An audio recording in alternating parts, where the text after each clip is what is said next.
मित्रों नमस्कार। मैं नाथ सोनांचली कथा कहानी और उपन्यास के इस नए अंक के साथ पुनः उपस्थित हूँ। मित्रों, इस समय मैं वाचन कर रहा हूँ रूसी लेखक मैक्सिम गोर्की के लिखे गए उपन्यास माँ का।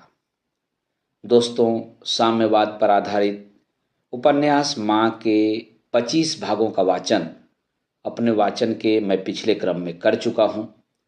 आज लीजिए सुनिए उपन्यास माँ के 26वें भाग का वाचन मेरे अर्थात नाथ सोनांचली के स्वर में।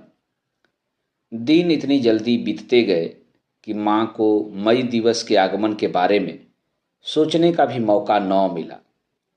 लेकिन दिन भर के कामकाज के बाद रात को जब वह थक कर बिस्तर पर लेटती तो उसके दिल में एक हल्की हल्की पीड़ा होती। वह दिन जल्दी आ जाता तो अच्छा था, वह सोचती रहती। बहुत सवेरे ही फैक्ट्री की सीटी बजती और उसका बेटा और अंद्रेई जल्दी जल्दी कुछ नाश्ता करके चल देते और दर्जनों काम उसे सौंप जाते। दिन भर वह पिंजरे में बंद गिलहरी की तरह इधर उधर भागती दौड़ती रहती, खाना पकाती, उनके पोस्टरों के लिए लेई और लाल रोशनाई तैयार करती, अनजाने लोगों से बातें करती जो बड़े रहस्यमय ढंग से आकर पावेल के लिए संदेश छोड़ जाते और उतने ही रहस्यमय ढंग से गायब हो जाते और अपनी कुछ उत्तेजना माँ को भी दे जाते। प्रायः हर रात को बाड़ों यहाँ तक कि थाने के दरवाजों पर भी मजदूरों से मई दिवस के समारोह में भाग लेने का आग्रह करने वाले पोस्टर लगाए जाते और रोज फैक्ट्री में पर्चे बांटे जाते। सुबह से उठकर पुलिस वाले मजदूरों की बस्तियों का चक्कर लगाते और इन पोस्टरों को नोचते और खुरच कर बाड़े साफ करते हुए गंदी गंदी गालियां बकते।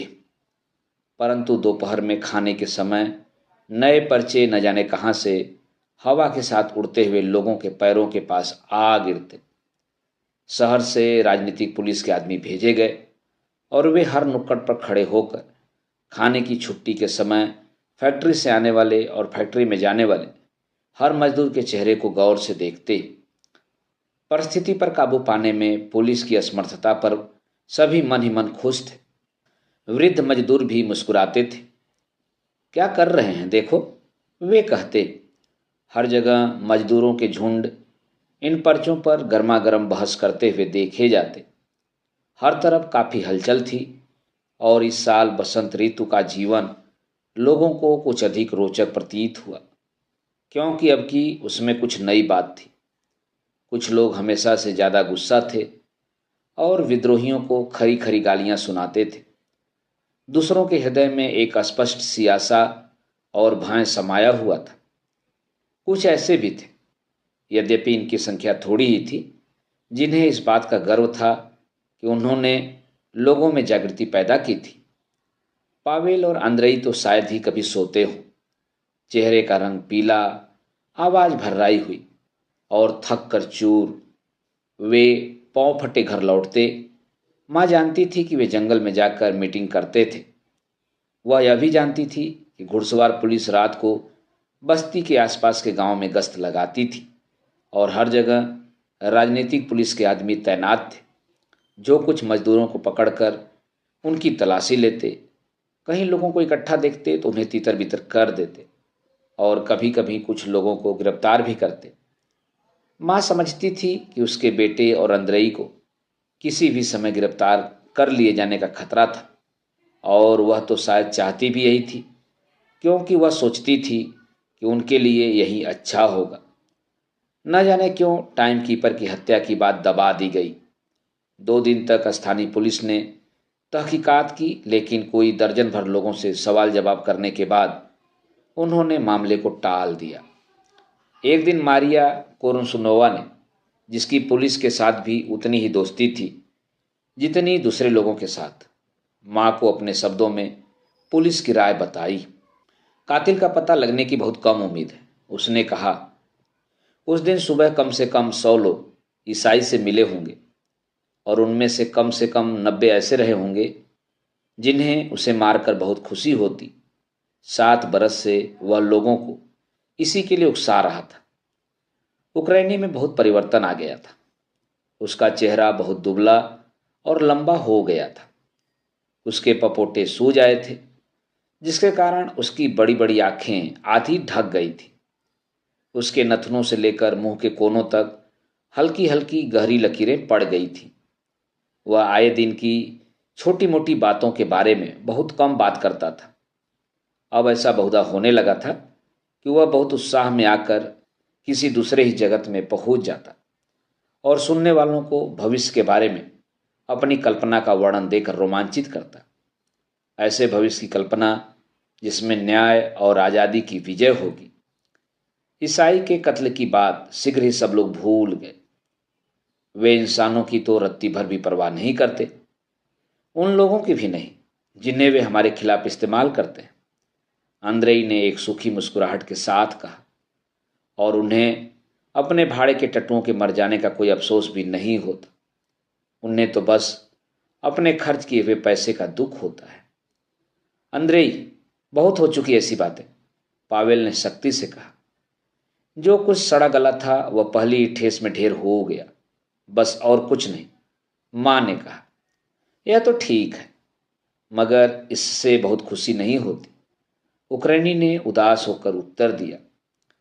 वह यह बात अक्सर कहा करता था, और जब भी वह यह बात कहता उसके शब्द एक व्यापक अर्थ धारण कर लेते, जिसमें कटु व्यंग छुपा होता था। आखिरकार 1 मई का वह दिन भी आ गया जिसकी इतने दिनों से प्रतीक्षा थी। सीटी हमेशा की तरह आज भी उतने ही आदेशपूर्ण स्वर में बजी।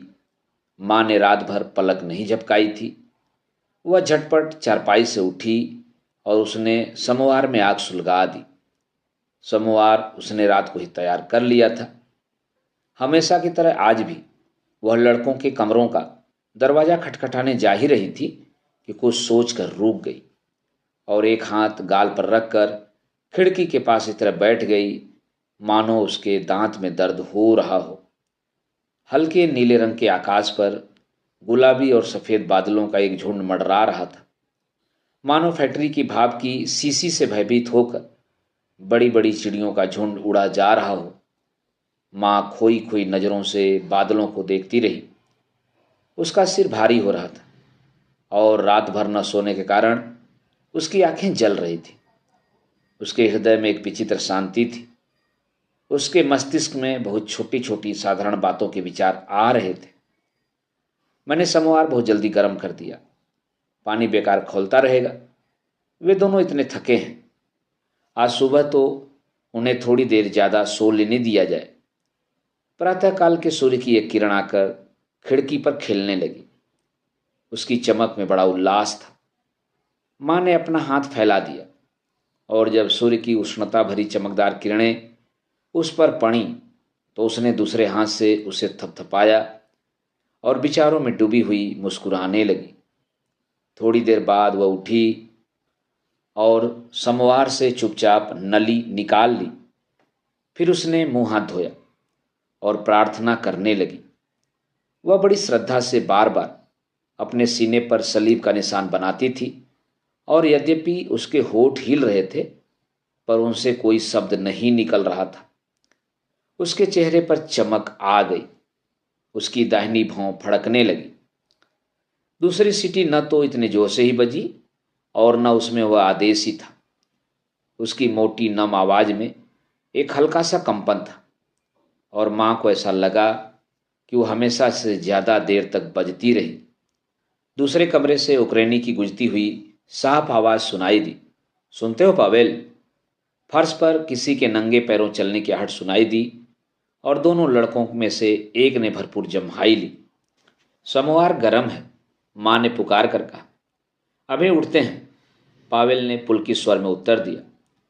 सूरज निकल रहा है, उक्रेनी ने कहा, और आसमान पर बादल भी हैं। आज अगर बादल न होते तो क्या नुकसान था। वह नींद में झूमता हुआ अस्त व्यस्त दशा में रसोई में आया, पर वह बहुत मग्न था। माँ सलाम, रात नींद कैसी आई? माँ उठकर उसके पास चली गई।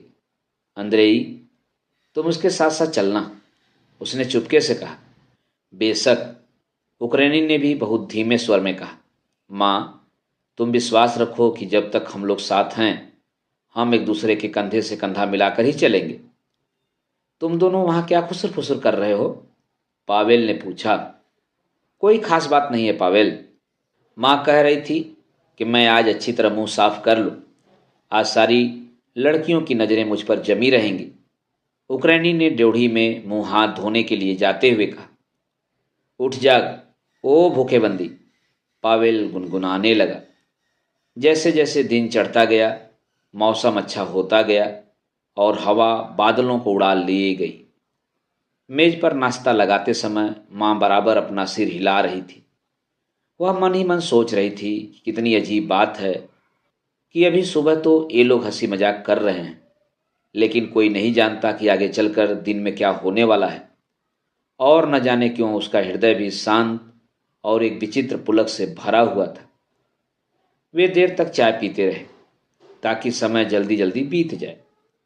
पावेल हमेशा की तरह धीरे धीरे बहुत सोच सोच कर अपने गिलास में शक्कर मिलाता रहा और उसने बड़ी सावधानी से अपनी रोटी पर नमक छिड़का कि कहीं पर नमक कम या ज़्यादा न हो पाए। हमेशा की तरह आज भी उसने डबल रोटी का सिरे वाला टुकड़ा लिया था। उसे यही पसंद था। उक्रेनी मेज के नीचे अपने पांव इधर उधर खिसका रहा था। वह कभी आराम से एक जगह अपने पांव रख ही नहीं सकता था और चाय में प्रतिबिंबित होकर दीवार और छत पर खिलती हुई सूर्य की किरणों को देख रहा था। जब मैं कोई 10 बरस का था तब मैंने एक बार सोचा कि मैं सूरज को गिलास में बंद कर लूँगा। उसने कहा। बस मैं एक गिलास लेकर चुपके चुपके एक जगह गया जहाँ पर धूप का एक छोटा सा धब्बा था और मैंने झटपट गिलास उलटकर उस जगह पर दे मारा। मेरा हाथ कट गया और मार पड़ी सो अलग। मार खाकर मैं अहाते में गया। वहाँ मैंने पानी के एक गड्ढे में सूरज की परछाई देखी। मैंने जी भरकर उस परछाई को पैरों से कुचला। मेरे कपड़े कीचड़ से गंदे हो गए और मुझे फिर मार पड़ी। अपनी खिसियाहट मिटाने के लिए मैं जीभ निकालकर सूरज को मुंह चिढ़ाने लगा और चिल्ला चिल्ला कर कहने लगा, मुझे चोट ही नहीं लगी, लाल मुँहे शैतान, मुझे चोट ही नहीं लगी। न जाने क्यों इसके बाद मैं अपनी सारी पीड़ा भूल गया। तुमने सूरज को लालमुहा क्यों कहा? पावेल ने हंसकर पूछा। हमारे घर के सामने गली के पार बड़े से लाल मुंह वाला एक लोहार रहता था, जिसकी दाढ़ी भी लाल रंग की थी। वह बहुत मस्त और नेक आदमी था और मुझे ऐसा लगता था कि सूरज भी उसी जैसा है। जब माँ से और न रहा गया तो वो बोली, तुम लोग इसकी बातें क्यों नहीं करते कि तुम आज जुलूस कैसे निकालोगे? जिन बातों के बारे में फैसला हो चुका है उनके बारे में और बातें करने से बहुत गड़बड़ होगी। उक्रेनी ने बड़ी नरमी से कहा। मान लो अगर हम सब लोग गिरफ्तार कर लिए गए तो माँ निकोलाई इवानोविच आकर बताएगा कि तुम्हें क्या करना है। अच्छी बात है, माँ ने आह भर कर कहा। अगर हम लोग टहलने चलें तो कैसा रहे? पावेल ने इस तरह कहा मानो वह किसी दूसरे ही जगत में विचर रहा हो। अभी घर पर ही रहो तो अच्छा है, अंद्रेई ने उत्तर दिया। पुलिस को पहले से लालच दिलाने से क्या फायदा? यूं ही वे तुम्हें अच्छी तरह जानते हैं। फ्योदोर माजिन भागा हुआ अंदर आया। उसका चेहरा चमक रहा था और गाल तमतमाए हुए थे। उसके उल्लासपूर्ण उत्साह ने उनकी प्रतीक्षा के तनाव को भंग कर दिया। सिलसिला शुरू हो गया। उसने कहा, लोगों में हलचल पैदा हो गई है। वे तनी हुई सूरतें बनाए सड़कों पर आ रहे हैं। वे सोचको और वसीली गुसेव और समझ लो फैक्ट्री के फाटक पर खड़े भाषण दे रहे हैं। बहुत से मजदूर घर लौट गए हैं। आओ चलें, वक्त हो गया है, 10 बज गए हैं। मैं आता हूँ, पावेल ने दृढ़ निश्चय के साथ कहा। देख लेना, खाने की छुट्टी के बाद सारे मजदूर बाहर निकल आएंगे, फ्योदोर ने भाग कर जाते हुए कहा। इससे तो एक पल चैन नहीं है, जैसे हवा में मोमबत्ती की लौ बराबर कांपती रहती है, माँ ने कहा। यह कहकर वह उठी और कपड़े बदलने के लिए रसोई में चली गई। माँ, कहाँ जा रही हो तुम? अंद्रेई ने पूछा। तुम लोगों के साथ, उसने उत्तर दिया। अंद्रेई ने अपनी मूछों के बाल नोचते हुए कनखियों से पावेल की तरफ देखा। पावेल अपनी बालों में उंगलियां फेरता हुआ माँ के पास गया। माँ, मैं तुम्हें रोकने के लिए कुछ नहीं कहूँगा, और तुम भी मुझसे कुछ ना कहना, ठीक है ना? अच्छी बात है, अच्छी बात है। भगवान तुम्हें सुखी रखे, उसने स्फुट स्वर में कहा।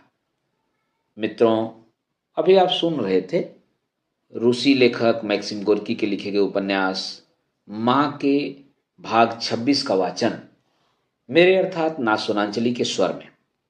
मित्रों, अब लीजिए सुनिए रूसी लेखक मैक्सिम गोर्की के लिखे गए उपन्यास माँ के 27वें भाग का वाचन मेरे अर्थात नाथ सोनांचली के स्वर में।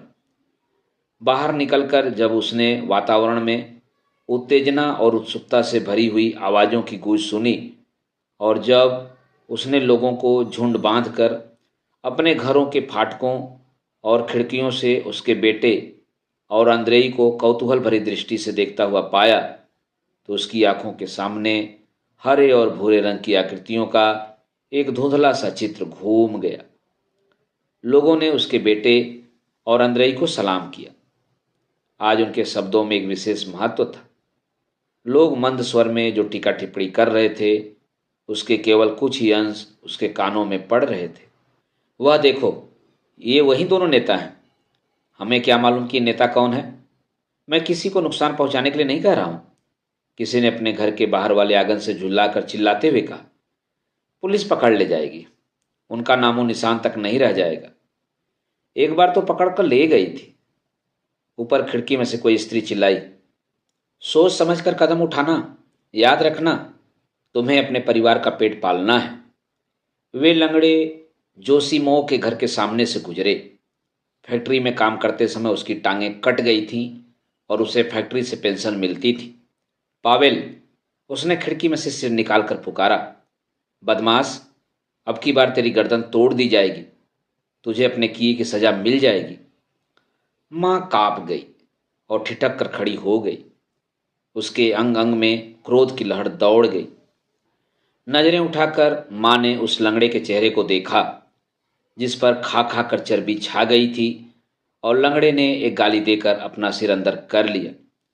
माँ ने अपने कदम तेज किए और अपने बेटे के पास पहुंचकर बिल्कुल उसके पीछे पीछे चलने लगी, इस भय से कि कहीं पिछड़ न जाए। ऐसा प्रतीत होता था कि जैसे पावेल और अंद्रेई किसी बात की ओर ध्यान ही नहीं दे रहे थे, और उनके गुजरते समय लोग जो बातें कहते थे उनका उन्हें कोई ज्ञान ही न हो। वे बड़े शांत भाव से चले जा रहे थे, उन्हें कोई जल्दी नहीं थी। रास्ते में एक बार मीरोनो ने उन्हें रोका। वह अधेड़ उम्र का बहुत विनम्र आदमी था, और उसके गंभीर स्वभाव और ईमानदारी के कारण सब लोग उसकी इज्जत करते थे। क्यों दनीलो इवानोविच, तुम भी आज काम पर नहीं गए? पावेल ने कहा। मेरे घर बच्चा होने वाला है, और फिर ऐसे दिन किसे चैन पड़ता है? वह साथियों को लगातार घूरता रहा और उसने दबी आवाज में पूछा, सुना है कि तुम लोग आज डायरेक्टर को बड़ी मुसीबत में फंसाने का इरादा कर रहे हो। कुछ खिड़कियां उड़कियां तोड़ने की बात है। क्यों, हम कोई पिए हुए हैं क्या? पावेल ने कहा। हम तो बस झंडे लेकर सड़क पर जुलूस निकालेंगे और कुछ गीत गाएंगे, उक्रेनी ने कहा। हमारे गाने सुनना, उनमें हमारी सारी बातें कह दी गई हैं। मैं जानता हूं कि तुम लोग किन बातों के लिए लड़ रहे हो। मिरोनोव ने विचारमग्न होकर कहा, मैं तुम्हारी अखबार पढ़ता हूं। अच्छा, पेला गया निलोना, उसने विस्मित होकर कहा। माँ को देखकर उसकी चतुराई भरी आंखों में चमक आ गई। तुम भी बगावत में शामिल हो गई? मरने से पहले एक बार तो न्याय का साथ दे लूं। ठीक है, ठीक है, मिरोनोव ने कहा। मालूम होता है कि वे ठीक ही कहते हैं कि तुम ही फैक्ट्री में वह गैर कानूनी पर चिल्लाती थी। किसने कहा था यह? पावेल ने पूछा। सुना है मैंने। अच्छा, मैं चलता हूं, संभल कर चलना, अपने को काबू में रखना। माँ चुपके चुपके मुस्कुरा दी। वह खुश थी कि लोग उसके बारे में ऐसी बातें कहते थे। माँ, तुम भी जेल भेज दी जाओगी, पावेल ने हंसकर कहा। सूरज चढ़ता जा रहा था और बसंत ऋतु के उस सुखद दिन की ताजगी में अपनी रश्मियां उड़ेल रहा था। बादलों की गति मंद पड़ गई और उनकी परछाई हल्की हो गई। अब सूरज की किरणें उनमें से छन छन कर आ रही थीं। बादल मंद गति से सड़क और घरों की छतों पर मंडराते हुए लोगों को छाया प्रदान कर रहे थे।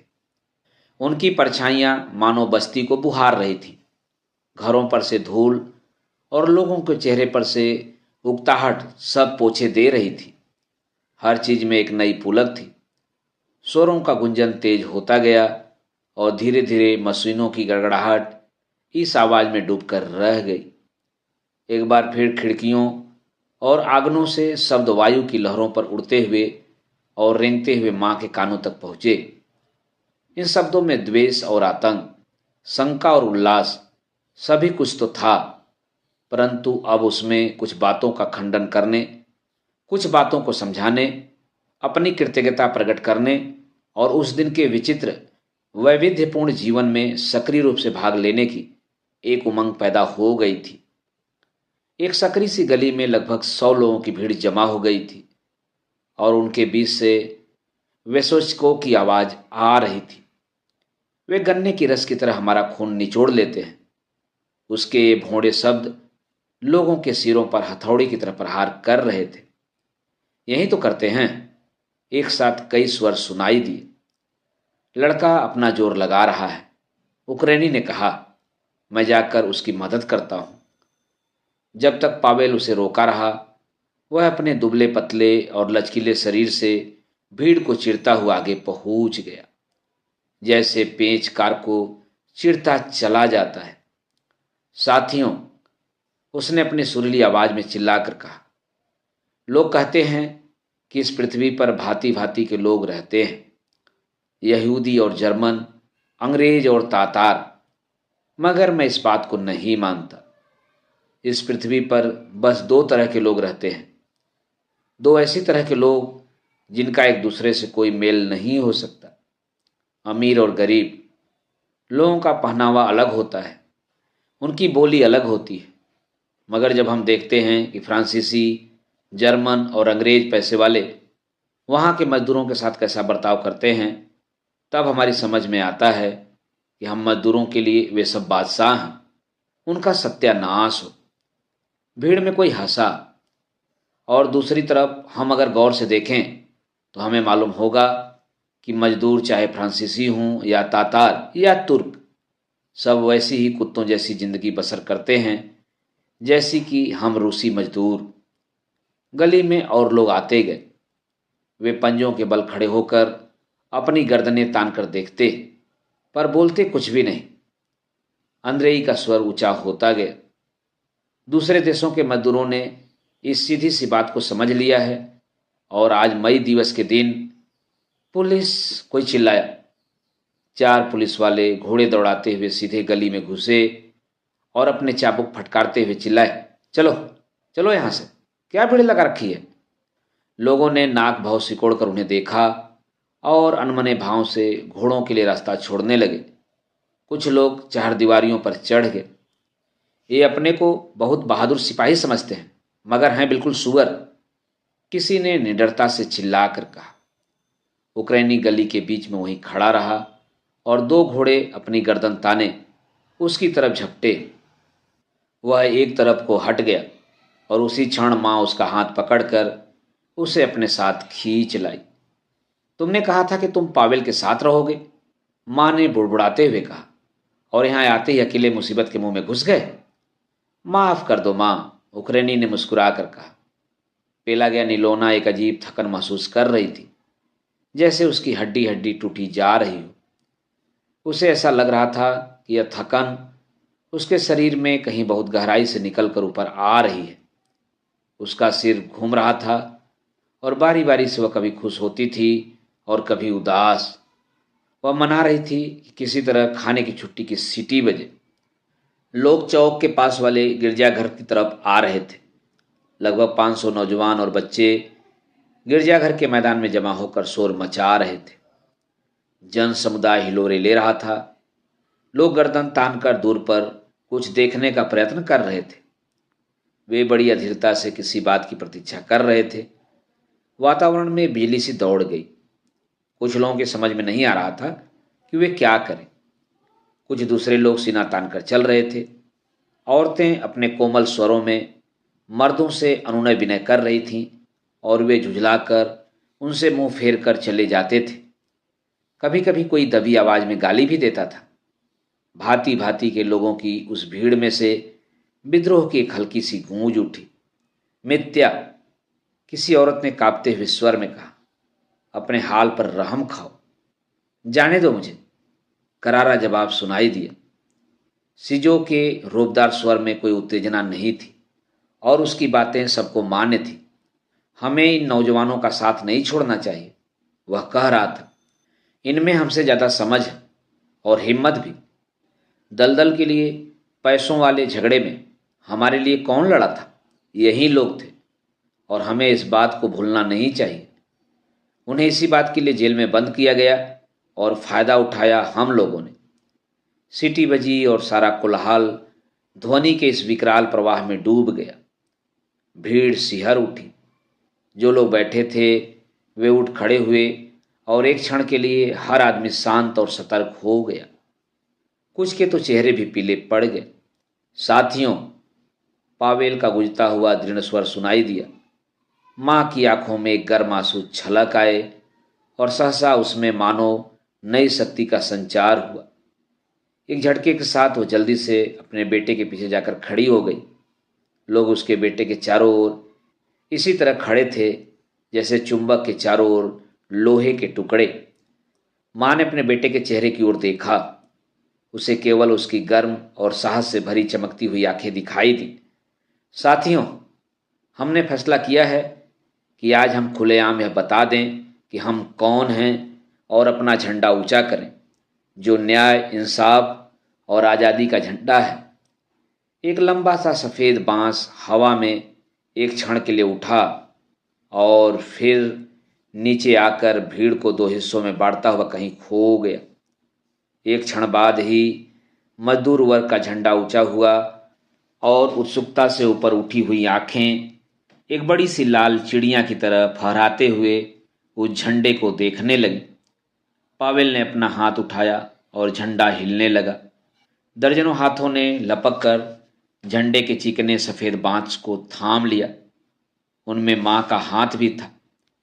मजदूर वर्ग जिंदाबाद, पावेल ने नारा लगाया। सैकड़ों लोगों का कंठ निनाद इसके उत्तर में गूंज उठा। सामाजिक जनवादी मजदूर पार्टी जिंदाबाद। साथियों, यह हमारी पार्टी है, हमारे विचार इसी की देन है। जन समुदाय उमड़ पड़ रहा था। जो लोग इस झंडे के महत्व को समझते थे वे आगे बढ़कर उसके निकट पहुंचने का प्रयत्न कर रहे थे। माजिन, समाइलो और दोनों गुस्सेव बंधु पावेल के पास पहुंच गए। निकोलाई सिर झुकाए भीड़ को चिरता हुआ आगे बढ़ रहा था। मां को ऐसा लगा कि कुछ दूसरे नौजवान जिनकी आंखों में चमक थी, जिन्हें वह पहचानती भी नहीं थी, उसे एक तरफ को ठेले दे रहे थे। दुनिया के मजदूर जिंदाबाद, पावेल ने फिर नारा लगाया। हजारों कंठों ने एक साथ आत्मा को आंदोलित कर देने वाले जय घोष से इसका उत्तर दिया, जो उनके उल्लास और उनकी शक्ति के बढ़ते हुए तूफान का परिचायक था। मां ने निकोलाई और एक किसी दूसरे आदमी का हाथ पकड़ लिया। आंसुओं से उसका गला रूधा हुआ था, पर वो रोई नहीं। उसके पांव कांप रहे थे और उसने कांपते होठों से बुदबुदा कर कहा, मेरे बच्चे। निकोलाई के चेचकरू चेहरे पर एक मुस्कुराहट दौड़ गई। उसने झंडे की तरफ एकटक देखते हुए अस्फुट स्वर में कुछ कहा और उसकी तरफ अपना हाथ बढ़ा दिया। अचानक उसने मां के गले में बांह डालकर उसे चूम लिया और हंस पड़ा। साथियों, उक्रेनी ने बोलना आरंभ किया। उसकी कोमल आवाज़ भीड़ की आवाज़ पर छा गई। हमने एक नए ईश्वर के नाम पर धर्मयुद्ध छेड़ा है। यह ईश्वर ज्ञान और समझबूझ, भलाई और सच्चाई का देव है। हमारा लक्ष्य बहुत दूर है, पर हमारा कांटेदार रास्ता हमारे सामने है। अगर किसी को सत्य की विजय पर विश्वास न हो, अगर किसी में इसके लिए अपनी जान देने की हिम्मत न हो, अगर किसी को अपनी ताकत पर भरोसा न हो और वह मुसीबत उठाने से डरता हो तो हमारे साथ न चले। हमें सिर्फ ऐसे लोगों की ज़रूरत है जिन्हें हमारी विजय में विश्वास हो। जो लोग हमारे लक्ष्य को न समझते हों वे हमारे साथ न चलें, नहीं तो वे बेकार मुसीबत में फंसेंगे। साथियों, कतार बना लो। आज़ाद लोगों का त्यौहार जिंदाबाद, मई दिवस जिंदाबाद। भीड़ बढ़ती गई। पावेल ने झंडा उठा लिया और जब वह उसे लेकर आगे बढ़ा तो झंडा लहराने लगा। वह सूर्य के प्रकाश में चमक रहा था और उसकी लहरों में एक मुस्कुराहट अंगड़ाइयाँ ले रही थी। फ्योदोर माजिन ने गाना शुरू किया। ये 100 बरस के बंधन, दर्जनों और स्वरों का मंद प्रवाह, प्रबल प्रवाह उस स्वर में मिल गया।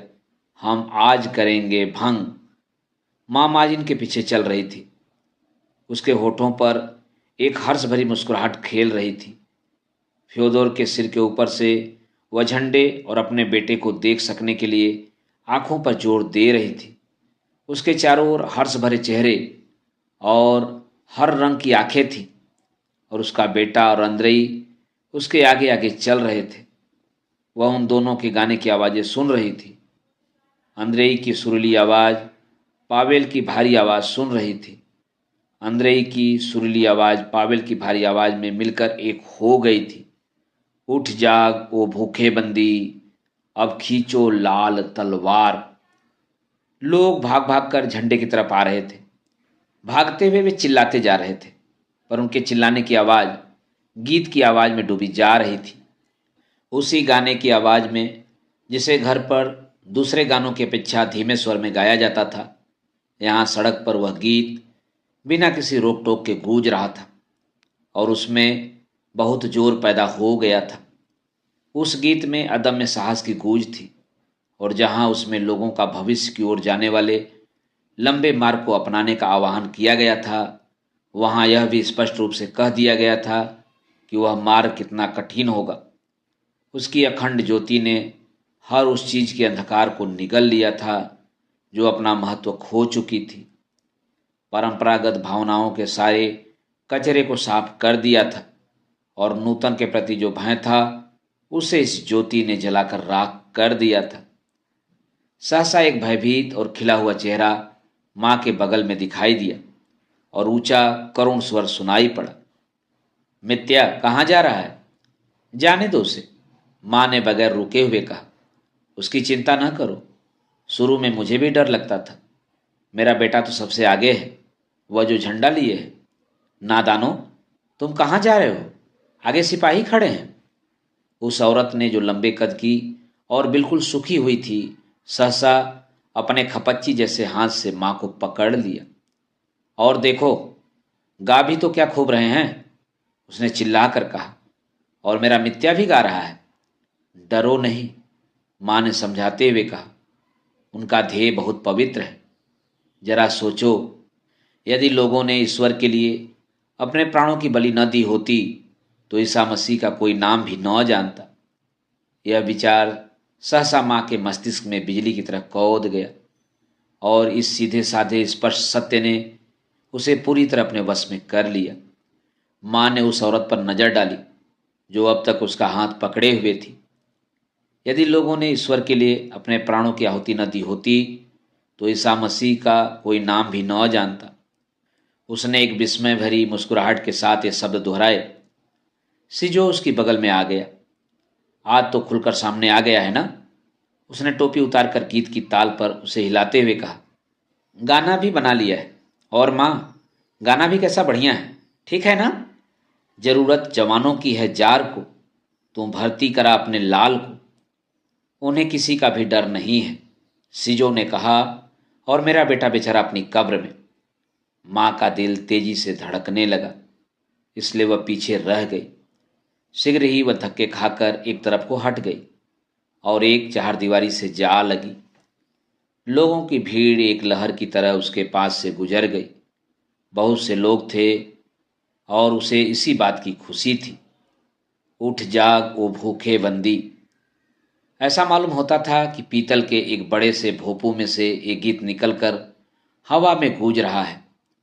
लोगों में जागृति पैदा कर रहा है, कुछ लोगों को लड़ने के लिए तत्पर कर रहा है और कुछ दूसरे लोगों में एक तीव्र उत्सुकता, किसी नए सुख की एक स्फुट सी भावना उत्पन्न कर रहा है। कहीं उसने क्षीण आशाएं जागृत की तो कहीं बरसों से घुटते हुए क्रोध की ज्वाला भड़का दी। सबकी आंखें उसी को देख रही थी, जहां आगे लाल झंडा हवा में लहरा रहा था। देखो, वे आ रहे हैं, किसी ने आवेश में गरज कर कहा। शाबाश नौजवानों। और चूंकि उस व्यक्ति के हृदय में कोई इतनी तीव्र भावना भरी हुई थी जिसे वह शब्दों में व्यक्त नहीं कर सकता था, इसलिए उसने एक मोटी सी गाली दी। परंतु दास प्रवृत्ति वाली कुत्सा, अंधी और मनहूत कुत्सा भी उस सांप की फुफकार की भांति सुनाई दे रही थी, जो सूर्य के प्रकाश से भाग रहा हो। नास्तिक कहीं के, एक आदमी ने खिड़की से अपना मुक्का तान कर दिखाते हुए चीख कर कहा। महाराज धीराज के खिलाफ बगावत, सम्राट के खिलाफ बगावत, विद्रोह। किसी दूसरे आदमी की तेज आवाज सुनाई दी। नर नारियों के विशाल जनसमुदाय में जो एक प्रबल प्रवाह की तरह आगे बढ़ रहा था, माँ ने चिंताग्रस्त चेहरे देखे। गीत से प्रेरित होकर जन समुदाय ज्वालामुखी के लावा की तरह आगे बढ़ता जा रहा था। ऐसा प्रतीत होता था कि गीत के प्रवाह में हर चीज बही जा रही है। अपने संपर्क मात्र की शक्ति से वह मार्ग प्रशस्त करता जा रहा था। माँ ने बहुत दूर आगे लाल झंडे को देखा और उसकी कल्पना में अपने बेटे की आकृति घूम गई। कांसे का ढला हुआ सा उसका ललाट और दृढ़ विश्वास की ज्योति से चमकती हुई उसकी आंखें। माँ जुलूस में सबसे पीछे रह गई थी। अब वो ऐसे लोगों के बीच में थी जो बड़े निश्चिंत भाव से चल रहे थे और चारों ओर इस बेपरवाही से देख रहे थे, मानो वे ऐसा कोई नाटक देख रहे हों जिसका अंत उन्हें पहले से ही मालूम हो। वे आवेश रहित स्वर में पर दृढ़ विश्वास के साथ बातें कर रहे थे। एक टुकड़ी स्कूल में तैनात है और दूसरी फैक्ट्री में। गवर्नर साहब आ गए हैं। सच? मैंने अपनी आंखों से देखा है। अभी तो आए हैं। तो हम लोगों से डर गए? संतोष की सांस लेते हुए उसने एक गाली दी। जरा सोचो, इतना फौज फाटा और गवर्नर साहब खुद। ओह मेरे लाड़लों, माँ सोच रही थी।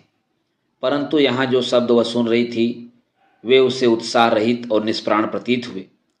उसने इन लोगों से आगे निकल जाने के लिए अपने कदम तेज किए। उनसे आगे निकल जाना कोई मुश्किल नहीं था, क्योंकि वे बहुत धीरे धीरे शिथिल चाल से चल रहे थे। सहसा ऐसा प्रतीत हुआ कि जैसे जुलूस का अगला भाग किसी चीज से टकराया और एक भयभीत गर्जन के साथ पूरा जन समुदाय पीछे हटने लगा। गीत भी एक बार कांप गया, परंतु फिर वह पहले से भी ऊंचे स्वर में और तेज लय के साथ गूंज उठा। थोड़ी देर बाद गीत मंद पड़ने लगा। एक एक करके लोग गाना बंद करते जा रहे थे। अलग अलग कुछ आवाजें सुनाई दे रही थी जो गीत को फिर पहले जैसा गौरव प्रदान करने का प्रयत्न कर रही थी। उठ जाग वो भूखे बंदी, अब खींचो लाल तलवार। परंतु अब इस प्रयास में सबका बल, सबकी एक बद्ध आस्था शामिल नहीं थी। अब उनके स्वरों में आतंक की प्रतिध्वनि थी। चूंकि माँ को जुलूस का अगला हिस्सा नहीं दिखाई दे रहा था और उसे मालूम नहीं था कि क्या हुआ था, इसलिए वह भीड़ को चीरती हुई आगे बढ़ने लगी। आगे बढ़ते हुए वह पीछे हटने वालों से बार बार टकरा जाती थी। कुछ लोगों की त्योरियों पर बल थे, कुछ सिर झुकाए हुए थे, कुछ दूसरे लोग खिसियाई हुई हंसी हंस रहे थे, पर कुछ ऐसे भी थे जो व्यंगपूर्वक सीटी बजा रहे थे। माँ ने उसके चेहरे को ध्यान से देखा। उनकी आंखों में जिज्ञासा, निवेदन, विनय सभी कुछ ही था। साथियों, पावेल का स्वर सुनाई दिया। सिपाही भी हमारे जैसे ही लोग हैं। वे हम पर हाथ नहीं उठाएंगे, और वे उठाएंगे भी क्यों? बस इसलिए कि हम ऐसे सत्य की बात करते हैं जिसे हर आदमी को जानना चाहिए। उन्हें भी इस सत्य की बात को सुनना चाहिए। वे अभी इस बात को नहीं समझते, पर जल्द ही वह समय आएगा जब वे हत्या और लूट के झंडे के नीचे हमारा विरोध करने के बजाय आज़ादी के झंडे के नीचे हमारे कंधे से कंधा मिलाकर चलेंगे। और उनमें इस सत्य की समझ बूझ जल्दी पैदा करने के लिए हमें आगे बढ़ते रहना चाहिए। आगे बढ़ो साथियों, एक कदम भी पीछे न हटो। पावेल के स्वर में दृढ़ता थी। उसके शब्दों में उत्साह की गूंज थी और उसका स्वर स्पष्ट था। फिर भी भीड़ तितर बितर हो रही थी। एक एक करके लोग जुलूस से बाहर निकलकर या तो घरों में घुस रहे थे या चारदीवारियों का सहारा लेकर खड़े होते जा रहे थे। जुलूस अब आगे से पतला और पीछे चौड़ा हो गया था। सबसे आगे पावेल था, जिसके सिर के ऊपर मजदूरों का लाल झंडा लहरा रहा था। या शायद यह कहना अधिक उचित होगा कि जुलूस उड़ने को तैयार, पंख फैलाए हुए एक काले पक्षी के समान था और पावेल उसके शीर्ष स्थान पर था। मित्रों, अभी आप सुन रहे थे साम्यवाद पर आधारित रूसी लेखक मैक्सिम गोर्की के लिखे गए उपन्यास माँ के भाग 27 का वाचन मेरे अर्थात नासुनांचली के स्वर में। मित्रों, इस बेहतरीन उपन्यास के आगे के भागों का वाचन आप मेरे वाचन के अगले क्रम में सुन सकते हैं। तो जुड़े रहिए कथा कहानी और उपन्यास के साथ। धन्यवाद। नमस्कार।